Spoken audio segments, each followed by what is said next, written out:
بسم اللہ الرحمن الرحیم، السلام علیکم، آپ کو خوش آمدید۔ میں ہوں سلمان مرزا اور آپ دیکھ رہے ہیں میرا YouTube channel some up with Salman Mirza. بہت شکریہ جناب، یہ ویڈیو دیکھنے کے لیے آپ سب نے وقت نکالا ہے۔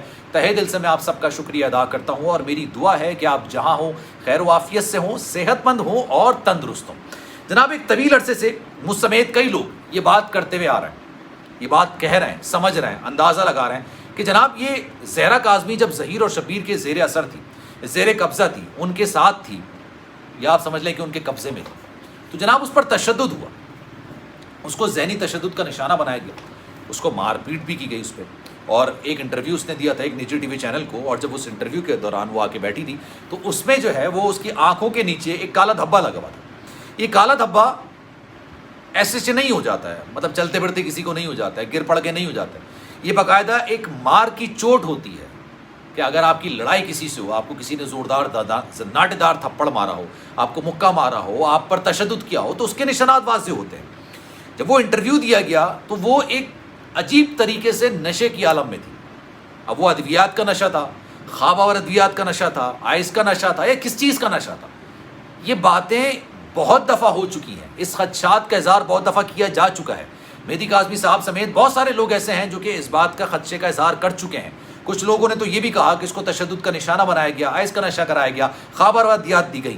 اور جو ظہیر جہاں رہتا تھا پہلے، ان کے محلے والوں نے ہی کہا، کیونکہ پنجاب میں یوزلی ایسا ہوتا ہے کہ جب لڑکی آتی ہے شادی ہو کے تو لوگ اس سے ملنے کے لیے جاتے ہیں، لیکن جب بھی وہ ملنے کے لیے جاتے تھے جناب کہتے تھے کہ یہ زہرا کاظمی سو رہی ہے۔ یہ ایسی کون سی لڑکی ہوتی ہے جو 12 گھنٹے سوتی ہے؟ ظاہر سی بات ہے بنا نشے کے، بنا ادویات کے ایسا نہیں ہو سکتا۔ آج جناب آفیشیل طور پر جب آج یہ سماعت ہوئی، جب پرمیشن گرانٹ کی گئی، مہدی کاظمی صاحب کو کہا گیا کہ آپ اپنی بچی سے ملاقات کریں، یہ آپ کا حق ہے، آپ کو شرعی طور پر، آپ کو آئینی طور پر یہ حق حاصل ہے کہ آپ اپنی بچی سے ملاقات کر سکتے ہیں۔ یہ ملاقات کی حد تک تو صحیح تھا، لیکن عدالت کی جانب سے ذہن کے امراض جو ہوتے ہیں نا، اگر آپ کو نشہ آور ادویات دی جا رہی ہو، آپ کے اوپر کسی قسم کا کوئی تشدد کیا جا رہا ہو، کسی قسم کے کوئی معاملات ہوں، ذہنی بیماری میں آپ مبتلا ہوں، اکثر لوگ کہتے ہیں پاگلوں کا ڈاکٹر، ہے نا؟ پاگلوں کا ڈاکٹر کوئی نہیں چیز نہیں ہوتی، ہر انسان کی کوئی نہ کوئی ذہنی بیماری ہو سکتی ہے، کوئی نہ کوئی ایسی چیز ہو سکتی ہے، کوئی نہ کوئی ایسے معاملات ہو سکتے ہیں جس کی وجہ سے اس کو مخصوص ڈاکٹر کے پاس جانا ہو، جس کو ہم پاگلوں کا ڈاکٹر کہتے ہیں۔ لیکن یہ انسان کو کسی خاص وقت، کسی خاص نوعیت میں اگر ذہنی دباؤ کا سامنا ہو، اس کو پریشانی ہو، تو اس کے بعد ہی یہ چیز ہو سکتی ہے۔ یہ ملاقات عدالت کہہ سکتی تھی کہ جناب والدین اپنے بچوں سے ملاقات کر لیں، والدین اپنی بیٹی سے ملاقات کر لیں، اس کی بہنیں اپنی بہن سے ملاقات کر لیں، والدہ اپنی بیٹی سے ملاقات کر لیں، لیکن اس کی ملاقات میں ایک سائیکیٹرسٹ کا بھی اہتمام کیا گیا، وزارت صحت کے نمائندے کا بھی اہتمام کیا گیا۔ یہ اس طرف نشاندہی کرتا ہے کہ بچی کے ساتھ کوئی ایسے معاملات ہیں، اور سائیکیٹرسٹ کسی اور مقصد کے لیے نہیں ہے، سائیکیٹرسٹ کو یہ تمام چیزیں دیکھنی ہے، ان تمام چیزوں کا اندازہ لگانا ہے، اور ایک نہیں ملٹیپل قسم کے، ایک نہیں بار بار ملٹیپل اس کے جا کے وزٹ کرنے ہیں، 15 دن کے اندر اپنی رپورٹ جمع کرنی ہے۔ عدالت نے غالباً اس بات کو مد نظر رکھا، میں تو تسلیم کرنے کی بات نہیں کر رہا، لیکن مد نظر رکھا کہ بچی کے ساتھ کچھ ایسے معاملات ہوں۔ پچھلے 6 مہینے میں زہرا کاظمی کن معاملات سے گزری ہے؟ پچھلے 6 مہینے اس پر کسی قسم کا ذہنی تشدد، جسمانی تشدد کیا ہوگا۔ تشدد سے جسمانی نہیں ہوتا ہے، آپ کسی کو ذہنی دباؤ کا شکار کریں، آپ کسی کو اینزائٹی جیسی پرابلم کا شکار کریں، آپ اس کو ذہنی طور پر اتنا پریشان کریں وہ ڈپریشن میں چلا جائے۔ ڈپریشن سب سے بڑی بیماری ہوتی ہے۔ جسم کی چوٹ تو آج ہوتی ہے، کل اس کا درد ختم ہو جاتا ہے، لیکن اگر آپ ذہن کی چوٹ کسی کو دیں گے، ذہنی طور پر آپ کسی کو تشدد کریں گے، تو وہ شاید ساری زندگی اس کو یاد رکھے گا۔ اور بچی کی تو عمر ایسی ہے 15 سال، ابھی تو اس کے پاس ابھی پوری زندگی اس کی پڑی ہے، اس کا فیوچر کیا، اس کے معاملات کیا، اس کی چیزیں کیا ہیں، ساری زندگی۔ اور پھر جسمانی طور پر اس کو تشدد کا نشانہ بنایا گیا، پھر اس کے ساتھ جو شادی کے بعد کے معاملات ہوتے ہیں وہ ہوئے، وہ اس کی مرضی سے ہوئے، اس کی مرضی کے بغیر ہوئے۔ یہ بہت ساری چیزیں ایسی ہیں جس کے لیے سائیکیٹرسٹ کا اہتمام کیا گیا۔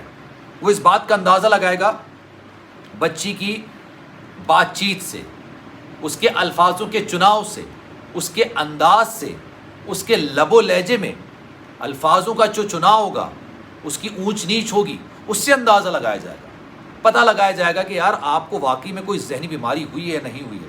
پچھلے 6 مہینے میں وہ کس طرح کی ذہنی کیفیت سے گزری ہے، وہ کس طرح کے معاملات سے گزری ہے۔ اور اس کی ایک جامع رپورٹ مرتب کی جائے گی 15 روز میں اور اس کو عدالت میں جمع کرایا جائے گا. اور یہ بتایا آپ کو کیوں ضروری ہے. بچی کے ایم ایل او کے لیے درخواست دی گئی ہے. یا ظہیر اور شبیر کے لیے بڑی مشکلات پیدا ہوتی بھی جا رہی ہیں.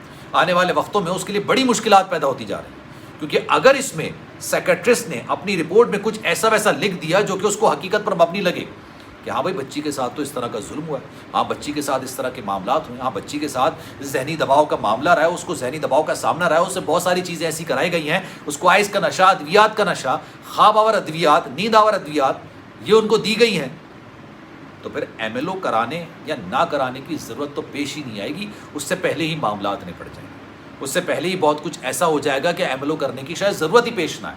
کیونکہ ایم ایل او میں تو یہ چیزیں نظر آتی ہیں نا کہ آج شادی کے بعد کے جو معاملات ہیں وہ زور زبردستی سے ہوئیں، اپنی مرضی سے ہوئیں. جو بھی چوٹ ہے وہ کتنی پرانی وہ بھی نکل کر آ جاتا ہے. اگر کسی کا قتل ہوتا ہے نا تو اس کے بعد پوسٹ مارٹم سب سے پہلے کیا جاتا ہے. اس سے وجہ قتل تلاش کی جاتی ہے. اس سے قتل کی وجہ، قتل کے محرکات، قاتل تک پہنچنے کا ذریعہ، تمام چیزیں واضح ہو جاتی ہیں، بہت کلیئر ہو جاتی ہیں. جب اس طرح کی بچی کو اغوا کیا جاتا ہے اس کے بعد سب سے پہلے اس کا ایم ایل او کرایا جاتا ہے. پتہ چلتا ہے کہ جناب اس کو کن حالات میں رکھا گیا، اس کو کیا کھلایا گیا، کیا پلایا گیا، اس پر کس طرح کا تشدد کیا گیا، جسمانی تشدد ہے، ذہنی تشدد ہے، کس طرح کے دباؤ کا سامنا اس کو کرنا پڑا، آنے والے دنوں میں، آنے والی زندگی میں وہ کس طرح سے زندگی گزارے گی. یہ تمام چیزیں بڑی ضروری ہوتی ہیں. اور ایم ایل او کی جب بات کی جاتی ہے تو یہ جو لاہور میں بیٹھی خاتون ہیں، لاہور میں بیٹھی اداکارہ ہیں، ان کو ایسی مرچیں لگتی ہیں یار، سمجھ نہیں آتا یار ان کا کیا ذاتی انٹرسٹ آ گیا. ان کو تو خود کہنا چاہیے ایم ایل او کرا لیں، تاکہ پتہ چلے کہ بھائی جو یہ ورژن بیچ رہی ہیں، جو یہ نیریٹو بیچ رہی ہیں، وہ تو حقیقت پر مبنی نہیں ہے. ان کو پر پتہ چل جائے گا اس چیز کا. لیکن جب ایم ایل او کی بات آتی ہے ان کے رونڈے کھڑے ہو جاتے ہیں، ان کی پریشانیوں میں اضافہ ہونے لگا. تو جناب عدالت نے بھی شاید اس بات کو آج مد نظر رکھا ہے کہ اس بچی کے ساتھ کچھ نہ کچھ تو ہوا ہے، کچھ نہ کچھ تو معاملات ہوئے ہیں. تو اب دیکھیں کیا ہوتا ہے جناب. آنے والے وقتوں میں سلمان مرزا کو دیجیے اجازت. زندگی رہی، صحت رہی اور خاص کر کے آپ کی دعائیں رہیں تو انشاءاللہ اگلی ویڈیو میں آپ سے پھر ملاقات ہوگی. جانے سے پہلے ہمیشہ کی طرح آپ سے درخواست ہے، اگر آپ نے میرا چینل سبسکرائب نہیں کیا، سلمان مرزا آفیشیل میرے یوٹیوب چینل کو سبسکرائب ضرور کریں، بیل آئیکن ضرور دبائیں. خیال رکھیے گا اپنا. اللہ حافظ.